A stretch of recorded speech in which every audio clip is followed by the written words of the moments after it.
بسم الله الرحمن الرحيم.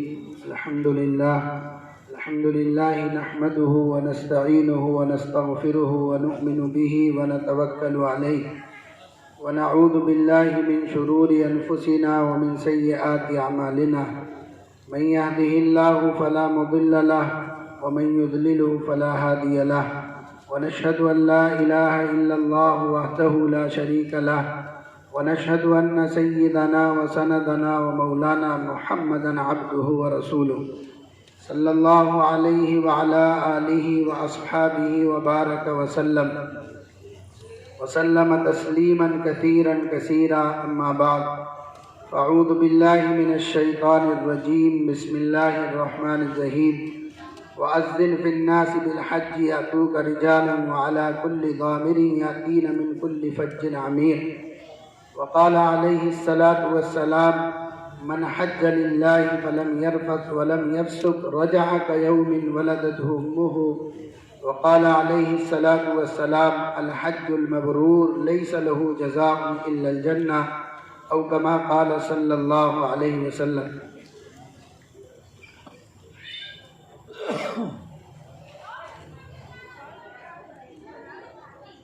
معزز اور محترم حجاج کرام، عزیز دوستوں، بزرگوں اور ساتھیوں، اللہ تبارک و تعالیٰ کا بے انتہا فضل، اس اللہ کا کرم، اللہ تبارک و تعالیٰ نے ایک بڑی مصیبت کو ٹال کر اللہ تبارک و تعالیٰ نے دوبارہ اپنے گھر کی زیارت اور اپنے نبی جناب محمد الرسول اللہ صلی اللہ علیہ وسلم کے روزے کی زیارت سے ہم سب کو کچھ دنوں کے بعد اللہ تبارک و تعالی مشرف فرمائے گا. یہاں سے جو احباب جا رہے ہیں وہ دیکھیں گے کہ اللہ تبارک و تعالی کی بہت بڑی سعادت، ہم سب کے لیے بہت بڑی خوش قسمتی ہے کہ اللہ تبارک و تعالی نے دوبارہ حرمین شریفین کی راہوں کو آسان فرمایا ہے.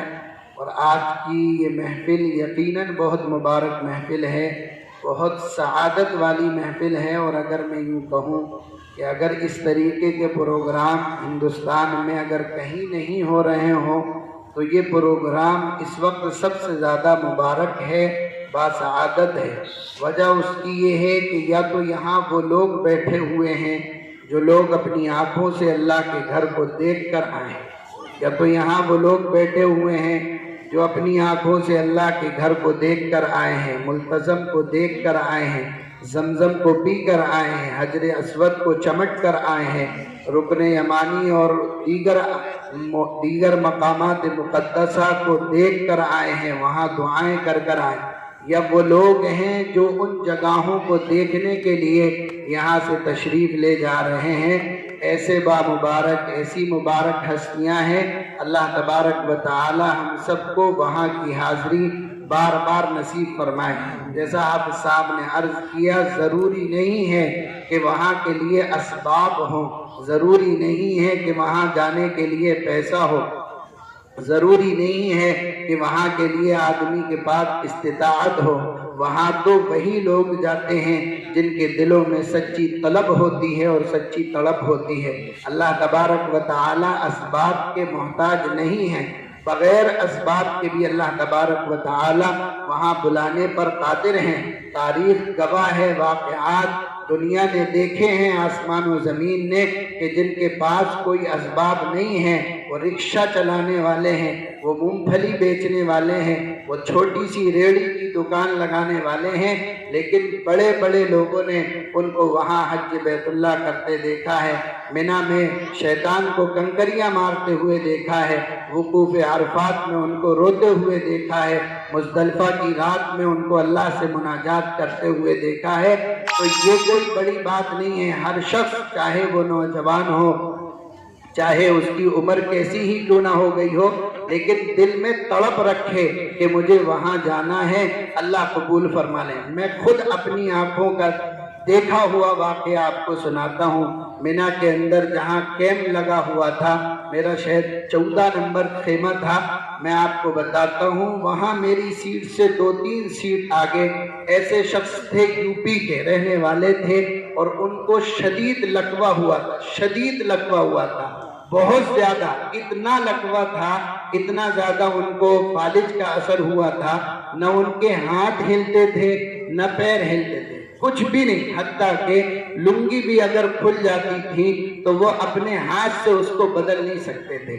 میں نے پوچھا وہاں کے لوگوں سے کہ یار یہ کیسے آ گئے؟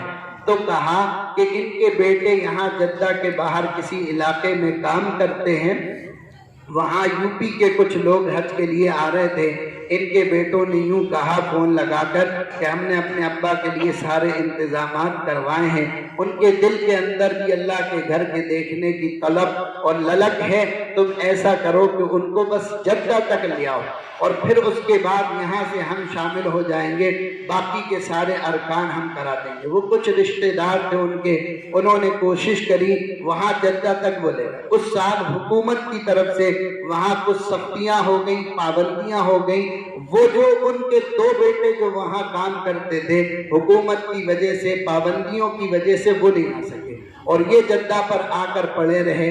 کچھ اور ملنے والے آئے، ان کو اٹھا کر یہاں لے آئے، مینا میں آ گئے، وہاں کنکریوں مارنے کا مسئلہ تھا تو وہ کنکری کسی دوسرے نے ان کی طرف سے ادا کر دی۔ حج کا سب سے بڑا رکن جو ہوتا ہے وقوف عرفہ ہوتا ہے۔ حاجی اگر جاگتے ہوئے، سوتے ہوئے، کیسی ہی حالت میں چند لمحے کے لیے چشم زدن کے برابر بھی اگر عرفات کے میدان میں چلا جائے گا تو حاجی ہو جائے۔ یہ حکومت کی وہاں ذمہ داری ہے، جو لوگ خود جا سکتے ہیں وہاں کو خود جاتے ہیں اور جو نہیں جا سکتے ہیں حکومت ان کو وہاں تک پہنچاتی ہے۔ حتیٰ کہ اگر کوئی ہاسپٹل میں بھی حاجی ہوتا ہے تو اس کے پورے پلنگ کے ساتھ ہوائی جہاز میں اس کو سفر کرواتے ہیں اور وقوف عرفہ کی حدود میں اس کو لے جا کر ایک چکر لگا کر واپس ہاسپٹل میں لاتے ہیں۔ یہ حاجی بن گیا۔ اب وہ میں سوچ رہا ہوں کہ بندے نے کیا عمل کرے ہوں گے، لیکن معلوم ہوا حکومت کے کارندے ان کو میدان عرفات میں لے گئے تھے اور وہاں سے تھوڑی دیر میں لے کے آ گئے اور وہ حاجی ہو گئے۔ نہ ہاتھ ہل رہے، نہ پیر چل رہے، کچھ بھی نہیں، زبان سے بولا بھی نہیں جا رہا، لیکن وہ آدمی بھی حج کر رہا ہے۔ جو لوگ حج کرنے گئے ہیں انہوں نے دیکھا ہوگا طواف کرتے میں کچھ لوگ ایسا بھی طواف کرتے ہیں کہ ان کے پیر نہیں ہوتے ہیں اور پھر بھی طواف کر رہے ہوتے ہیں، ہاتھ نہیں ہوتے ہیں پھر بھی نمازیں ادا کر رہے ہوتے ہیں۔ یہ بڑی بات ہے، اس لیے ہر شخص کو دل میں یہ طلب رکھنا چاہیے کہ ہم بھی اللہ کے گھر کی زیارت کو جائیں۔ سب نیت کرو انشاءاللہ کہ ہم بھی اللہ کے گھر کی زیارت کو جائیں۔ اللہ کے لیے کوئی مشکل نہیں ہے۔ میں تو سوچ سکتا ہوں کہ 4 لاکھ روپے لگ رہے ہیں، انتظامات کہاں سے ہوں گے، اللہ کے لیے کوئی مشکل نہیں۔ انما امرہ اذا اراد شیئا ان یقول لہ کن فیکون، جب وہ کسی چیز کا ارادہ کرتا ہے تو کہتا ہو جا، بس وہ چیز وجود میں آ جاتی ہے۔ اس کو اپنے گھر میں بلانے کے لیے ہوائی جہاز کی اور پاسپورٹ کی اور دیگر تمام چیزوں کی ضرورت نہیں ہے۔ وہ جب چاہے گا، جس وقت چاہے گا، جس کو چاہے گا اپنے گھر کے اندر بلا لے گا۔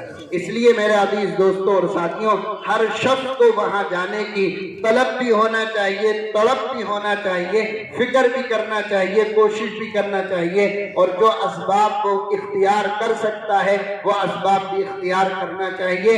بہت مبارک مجمع ہے، بہت مبارک احباب ہیں جو اللہ کے گھر کی زیارت کو جا رہے ہیں۔ صرف اس گھر کو دیکھنا ہی کم بات نہیں ہے۔ حدیث میں اللہ کے نبی نے فرمایا ہر روز اللہ تبارک و تعالیٰ کی 120 رحمتیں بیت اللہ پر گرتی ہیں۔ 60 رحمتوں سے وہ لطف اندوز ہوتے ہیں جو وہاں طواف کرتے ہیں، 40 رحمتوں سے وہ لوگ لطف اندوز ہوتے ہیں جو وہاں نماز پڑھتے ہیں، اور 20 رحمتیں ان لوگوں کو ملتی ہیں جو بیت اللہ کو صرف دیکھ رہے ہوتے ہیں۔ سعید بن المسیب رحمت اللہ علیہ کا قول ہے کہ جو شخص ایمان کے ساتھ ثواب کی امید پر بیت اللہ کو صرف دیکھے اور کوئی کام نہ کرے، وہ گناہوں سے ایسا پاک و صاف ہوگا جیسا اس دن تھا جس دن اس کی ماں نے اس کو جنا تھا۔ صرف بیت اللہ کو ایمان کے ساتھ، احتساب کے ساتھ دیکھنا، علماء نے لکھا ہے یہ گناہوں کو ایسے جھڑاتا ہے جس طریقے سے سردی کے موسم میں درخت کے پتے جھڑتے ہیں۔ علماء نے لکھا ایک مرتبہ بیت اللہ کو عبادت کی نگاہ سے دیکھنا 1 سال کی نفلی عبادت کے برابر ہے۔ حتیٰ کہ علماء نے لکھا جو شخص اپنے گھر کے اندر بیٹھ کر تلاوت کر رہا ہو، ذکر و اذکار کر رہا ہو اور کوئی دیگر عبادت کر رہا ہو، نفل نماز پڑھ رہا ہو، اور ایک وہ شخص ہے جو بیت اللہ میں بیٹھ کر صرف بیت اللہ کی زیارت کر رہا ہو اور بیت اللہ کو دیکھ رہا ہو، علماء نے لکھا ہے یہ بیت اللہ کے اندر بیٹھ کر بیت اللہ کو دیکھنے والا گھر میں نفل نماز پڑھنے سے زیادہ افضل ہے۔ صرف بیت اللہ کو دیکھنا اتنی بڑی سعادت ہے۔ آپ ایسے گھر کے دیکھنے کے لیے، زیارت کے لیے جا رہے ہیں جس گھر کی بنا کے لیے اللہ تبارک و تعالی نے اپنے خلیل، اپنے دوست کو چنا ہے۔ وَإِذْ يَرْفَعُ إِبْرَاهِيمُ الْقَوَاعِدَ مِنَ الْبَيْتِ وَإِسْمَاعِيلُ رَبَّنَا تَقَبَّلْ مِنَّا إِنَّكَ أَنْتَ السَّمِيعُ الْعَلِيمُ۔ وہ حضرت ابراہیم علیہ السلام نے جب بیت اللہ کو تعمیر کیا، مکمل ہو گیا، اللہ تبارک و تعالی نے فرمایا وَأَذِّنْ فِي النَّاسِ بِالْحَجِّ يَأْتُوكَ رِجَالًا وَعَلَى كُلِّ ضَامِرٍ يَأْتِينَ مِنْ كُلِّ فَجٍّ عَمِيقٍ۔ اے ابراہیم صدا لگاؤ، آواز لگاؤ۔ حضرت ابراہیم علیہ السلام نے عرض کیا باری تعالیٰ گھر تو بن گیا، گھر تو تیار ہو گیا، آپ کہتے ہیں آواز لگائیں، کون سنے گا؟ یہ تو وہ جگہ ہے جس کو اللہ نے خود کہا بِوَادٍ غَيْرِ ذِي زَرْعٍ عِنْدَ بَيْتِكَ الْمُحَرَّمِ۔ کوئی پانی نہیں ہے، کوئی آب و گیا، کوئی چیز وہاں پر نہیں ہے، کوئی ہری گھاس نہیں ہے، کوئی بستی نہیں ہے، کوئی مسکن نہیں، کوئی مکین نہیں، کوئی رہنے والا نہیں۔ اے اللہ آواز کون سنے گا؟ کہاں تک آواز جائے گی؟ اللہ نے فرمایا اے ابراہیم آواز لگانا تمہارا کام ہے، پہنچانا میرا کام ہے۔ میں جب آواز پہنچانے پر آؤں گا تو ان تک پہنچاؤں گا جہاں تک دنیا نے آج تک آواز نہیں پہنچائی ہوگی۔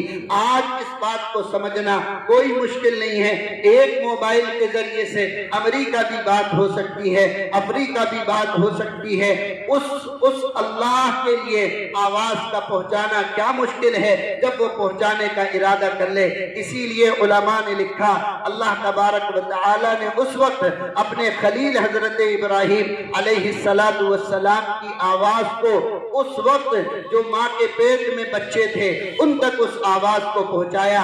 وہ روحیں جو عالم ارواح میں جمع تھی ان تک اس آواز کو پہنچایا، اور علماء نے لکھا ہے جس نے اس آواز پر لبیک کہا ہے وہ ضرور حج کرنے کے لیے جائے گا، اور جس نے جتنی مرتبہ کہا ہے اتنی مرتبہ اللہ تبارک و تعالی اس کو قبول فرمائے گا۔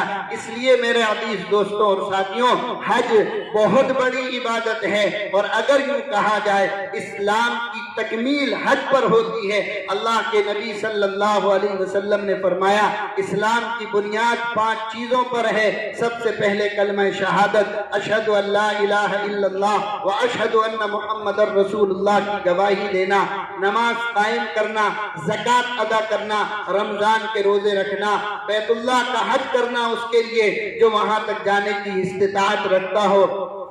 آپ نے عبادت کے مجموعوں پر غور نہیں کرا ہوگا۔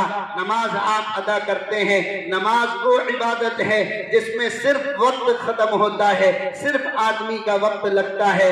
روزہ وہ عبادت ہے جس میں آدمی کی جان لگتی ہے، زکوٰۃ وہ عبادت ہے جس میں آدمی کا مال لگتا ہے، اور حج وہ عبادت ہے جس میں جان بھی لگتی ہے، مال بھی لگتا ہے، اور حاجی کا وقت بھی لگتا ہے۔ اسی لیے اللہ تبارک و تعالی نے اس کو اسلام کی تکمیل فرمایا ہے کہ یہ اسلام کی تکمیل حج کے ذریعے سے ہوتی ہے۔ جس کو اللہ تبارک و تعالی جتنی سعادت دے دے اتنی مرتبہ حج کرنا چاہیے، صرف ایک مرتبہ کر کے نہیں رک جانا چاہیے۔ سعدون رحمت اللہ علیہ کے پاس ایک شخص آئے، قبیلے کے کچھ لوگ آئے اور فرمایا فلاں شخص کا فلاں قبیلے والوں نے قتل کر دیا، اور ان لوگوں نے اس کی لاش کو آگ پر جلایا۔ رات سے لے کر صبح تک لاش کو آگ پر جلاتے رہے، لیکن اس لاش پر آگ کا کوئی اثر نہیں ہوا۔ کیا وجہ رہی اس کی؟ سعدون رحمت اللہ علیہ نے فرمایا ایسا لگتا ہے اس شہید نے 3 حج کرے ہوں گے۔ لوگوں نے کہا حضرت ہاں اس نے 3 حج کرے تھے۔ فرمایا مجھے یہ حدیث پہنچی ہے کہ جو شخص 1 مرتبہ حج کرتا ہے وہ اپنے فریضے کو ادا کرتا ہے، جو 2 مرتبہ حج کرتا ہے وہ ایک ایک ایکسٹرا چیز کرتا ہے، اور فرمایا جو 3 مرتبہ حج کرتا ہے، جو دوسری مرتبہ حج کرتا ہے وہ اللہ کو قرض دیتا ہے، اور جو تیسری مرتبہ حج کرتا ہے اللہ اس کے جسم کو، اس کے بال کو اور اس کی کھال کو جہنم کی آگ پر حرام فرما دیتا ہے۔ اتنی بڑی بات ہے، اتنی بڑی سعادت کی بات ہے، معمولی بات نہیں ہے۔ اس لیے جنہوں نے 1 مرتبہ کرا ہے اللہ نے توفیق دی ہے اور مرتبہ حج کرو۔ آپ اپنے بزرگوں کی تاریخ پڑھو گے، اسلاف کے واقعات پڑھو گے، وہ انہوں نے وہ کام کر کے دکھائے۔ خود روایت میں آتا ہے حضرت آدم علیہ السلام نے اسی ملک ہندوستان سے 1000 حج پیدل فرمائے، اسی ملک ہندوستان سے 1000 حج پیدل فرمائے ہیں۔ کتنے ایسے اکابر ہیں جن کے بالغ ہونے کے بعد مرنے تک کوئی سال ایسا نہیں گزرا جس میں انہوں نے حج کا ناغہ کیا۔ اتنی بڑی بات ہے۔ قرض رحمت اللہ علیہ بزرگ ہیں، بہت بڑے بزرگ ہیں، روزانہ دن میں 70 مرتبہ طواف کرتے تھے اور روزانہ رات میں 70 مرتبہ طواف کرتے تھے۔ ان دونوں طوافوں کی مسافت کو اگر جوڑا جائے گا تو 45 کلومیٹر سے زیادہ مسافت اس کی بنے گی۔ 70 مرتبہ دن میں، 70 مرتبہ رات میں، ہر طواف کے بعد 2 رکعت پڑھتے ہیں۔ کتنے ہو گئی رکعتیں؟ 280 رکعت روزانہ طواف کی ادا کرتے تھے۔ اس کے علاوہ روزانہ دن میں 2 مرتبہ پورا قرآن ختم کرتے تھے۔ کرنے والے یہ بھی کر کے چلے گئے اور اپنے اعمال نامے میں ایسی ایسی عبادتیں لکھوا کر چلے گئے کہ آج اگر لوگوں کو سنایا جائے، لوگوں کو بتایا جائے تو لوگ کہیں گے صاحب یہ بھی ہو سکتا ہے، ایسا بھی کوئی کر سکتا ہے۔ دن میں 2 قرآن کیسے ختم ہو سکتے ہیں؟ 70 طواف دن میں کیسے کر سکتے ہیں؟ تھکتے نہیں تھے، کھانا نہیں کھاتے تھے، پانی نہیں پیتے تھے۔ نہیں، جب اللہ کے لیے بندہ کام کرتا ہے اللہ تبارک و تعالی اس کے وقت میں برکت عطا فرماتا ہے۔ اس لیے حج بہت بڑی عبادت ہے، اور اس عبادت کا سب سے بڑا خاصہ یہ ہے کہ اس عبادت کو محض اللہ کے لیے کرنا چاہیے۔ اسی لیے اللہ کے نبی نے فرمایا من حج للہ ولم یرفث ولم یفسق رجع کیوم ولدتہ امہ۔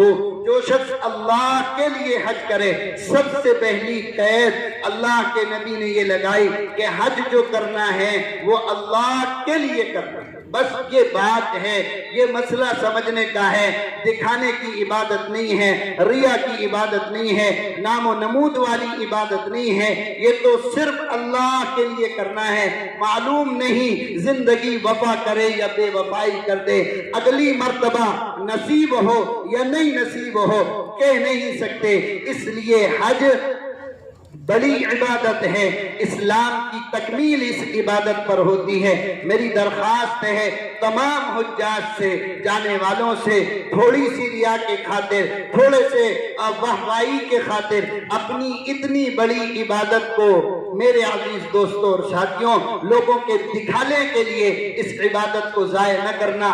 من حج للہ فلم یرفث ولم یفسق رجع کیوم ولدتہ امہ۔ اللہ کے نبی نے فرمایا جو شخص حج صرف اللہ کے لیے کرے اور اس میں 2 کام کرے، ایک رفث نہ کرے۔ رفث کہتے ہیں عربی میں فحش گوئی کو، گندی بات کو۔ گندی بات بھی 2 طرح کی ہوتی ہیں، ایک وہ ہوتی ہیں جو پہلے سے ناجائز ہیں، گالی بکنا ہے، جھگڑا کرنا ہے، بد کلامی کرنا ہے، بدتمیزی کرنا ہے۔ اس کی گنجائش تو حج کے علاوہ بھی نہیں ہے۔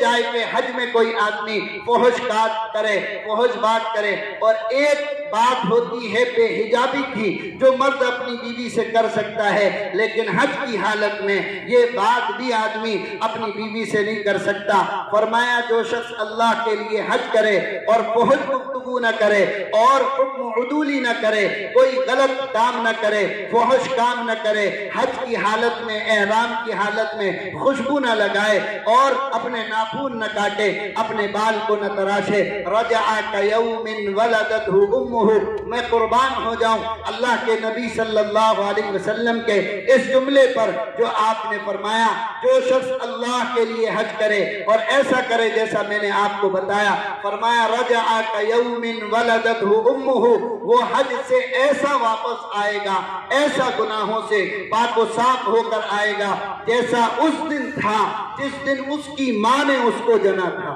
کوئی عبادت آپ ایسی نہیں بتا سکتے جس کے بارے میں اللہ کے نبی نے یہ فرمایا ہو کہ وہ ایسا آئے گا جیسا اس دن تھا جس دن اس کی ماں نے جنا تھا۔ اللہ کے نبی یہ بھی فرما سکتے تھے وہ ایسا ہوگا جیسا کوئی نابالغ بچہ ہوتا ہے، وہ ایسا حج سے لوٹ کر آئے گا جیسا کوئی 5 سال کا ہوتا ہے، وہ حج سے ایسا لوٹ کر آئے گا جیسا کوئی 10 سال کا بچہ ہوتا ہے۔ وہ 10 سال کا بچہ بھی کچھ کر دیتا ہے، کسی کی توڑ پھوڑ کر دیتا ہے۔ اللہ کے نبی نے فرمایا نہیں، جو حج کر کر واپس آئے گا وہ ایسا ہے رجع کیوم ولدتہ امہ، جیسا اس دن تھا جیسا اس کی ماں نے اس کو جنا تھا۔ اس کے اوپر کوئی گناہ نہیں، اس کے اوپر کوئی خطا نہیں، اس کے اوپر کوئی سیئات نہیں، اس کے اوپر کوئی لغزش نہیں ہے۔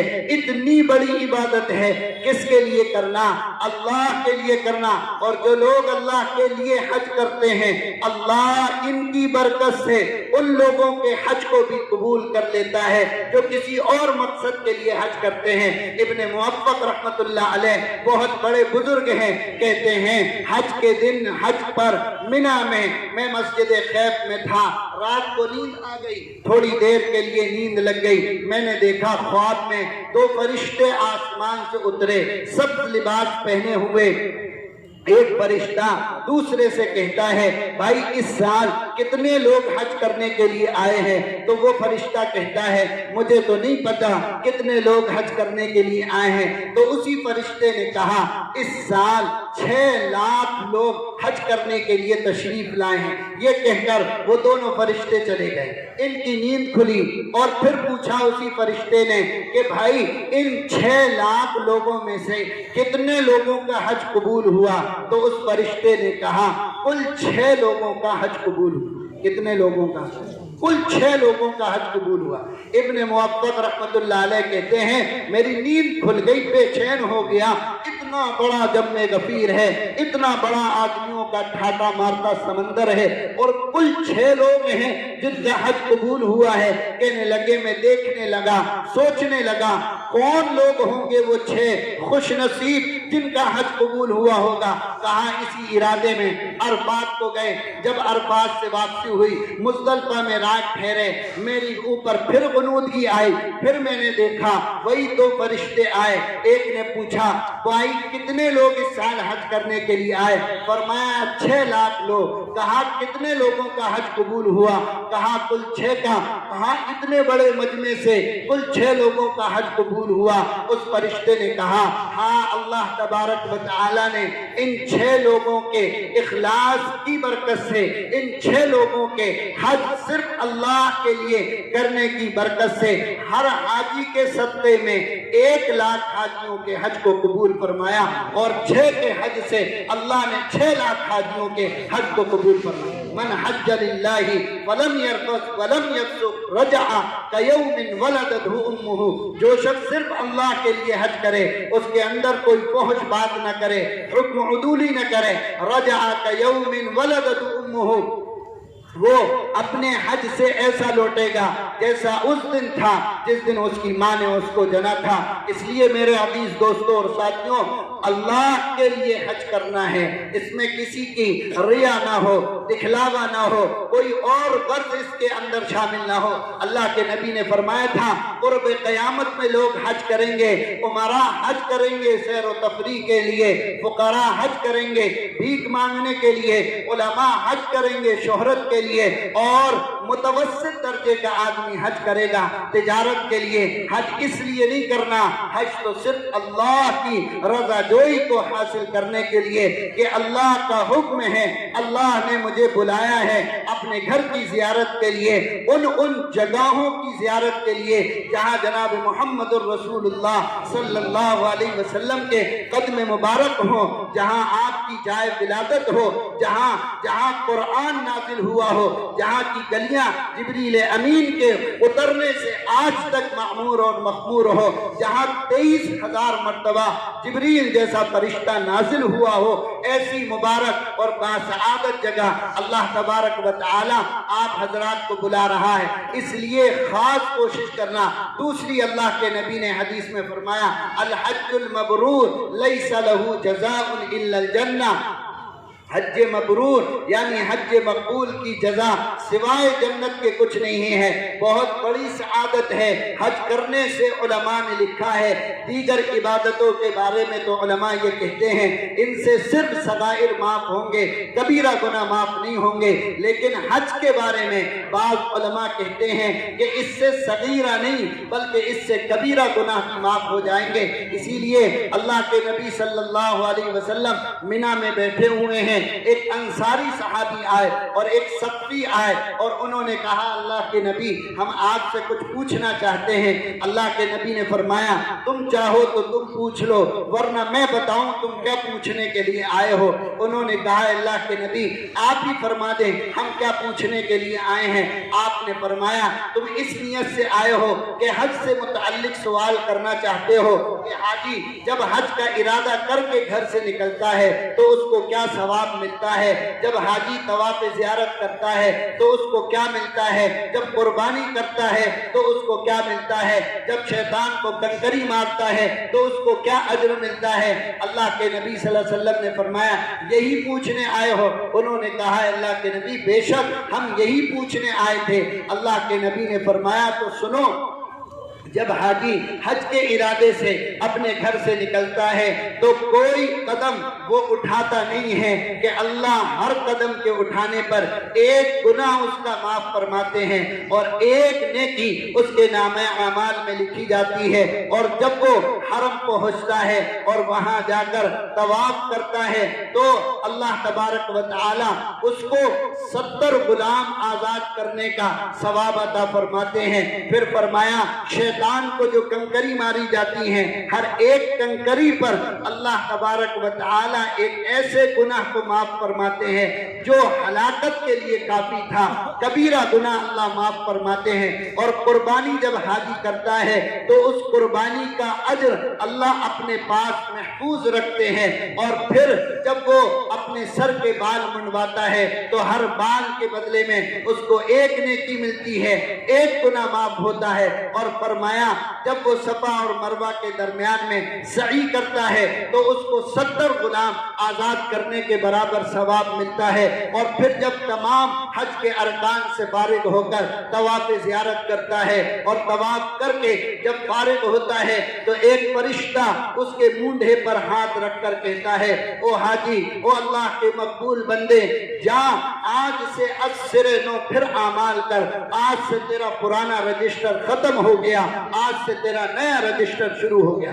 تمام کے تمام گناہوں کو اللہ تبارک و تعالی معاف فرما دیتا ہے۔ اور اللہ کے نبی صلی اللہ علیہ وسلم نے فرمایا جب حاجی میدان عرفات میں ہوتا ہے اللہ تبارک و تعالی فرشتوں سے فرماتے ہیں دیکھو میرے بندے کو کیسے پراگندہ بال کے ساتھ آیا ہے، پراگندہ لباس کے ساتھ آیا ہے، کپڑے اتار کر آیا ہے، 2 چادریں پہن کر آیا ہے، جیسا میں نے کہا تھا ویسی آیا ہے، تیز دھوپ ہے، تپش ہے، دیکھو کیسے رو رو کر دعائیں کر رہا ہے۔ اے فرشتوں تم گواہ رہنا، اگر ان کے گناہ ریت کے ذرات کے برابر ہوں، اگر ان کے گناہ سمندر کے جھاگ کے برابر ہوں، اگر ان کے گناہ درخت کے پتوں کے بقدر ہوں، اگر ان کے گناہ زمین میں رہنے والے کیڑوں کے بقدر ہوں، آسمان کے ستاروں کے بقدر ہوں، تم گواہ رہنا میں نے ان کے تمام گناہوں کو معاف فرما دیا۔ علماء نے لکھا میدان عرفات کا سب سے بڑا گناہ کیا ہے؟